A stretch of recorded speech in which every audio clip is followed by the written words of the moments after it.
Hey, what's up, everybody? True Boxing here. Thank you for coming back to Get Hit with the Truth. So today we're continuing the 2022 year-end top 10s, as we're going to look at my number 2 super bantamweight in the world right now at 122 pounds, the undefeated and reigning WBA IBF unified champion, Murodjon Ahkmadaliev.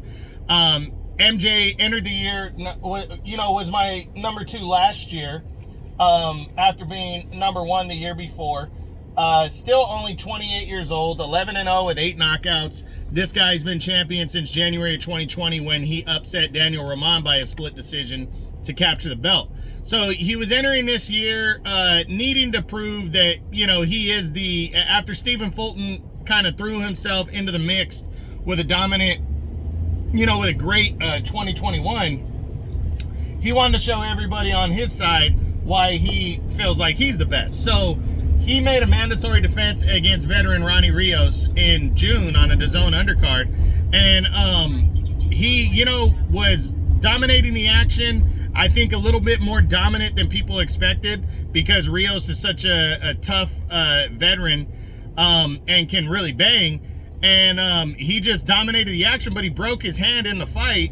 And then he decided, to continue to go for the knockout, even though he was well ahead on points and really there was no threat of him. There really was no threat of him losing the fight.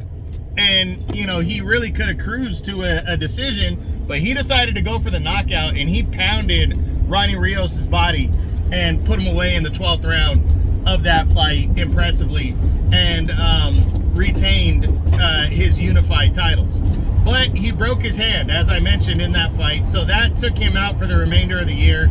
It kind of really put any possible undisputed title talks with Stephen Fulton on the back burner.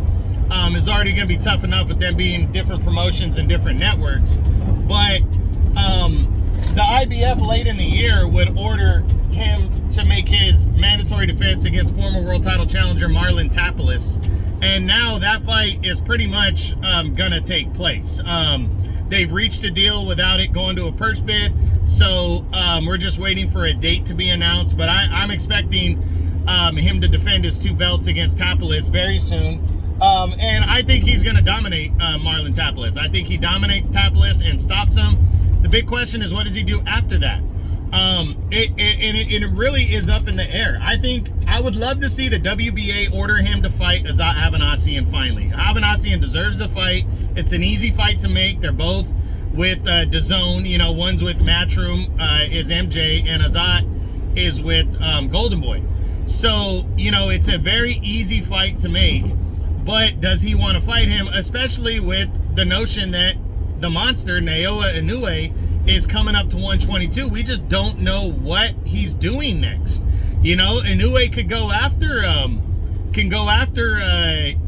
MJ. That could be his first fight there. He could go straight into that fight if he wants, because he is the undisputed champion at bantamweight, 118 pounds. He could come up, win one of the titles, and then want to fight MJ in the second half of the year to unify belts.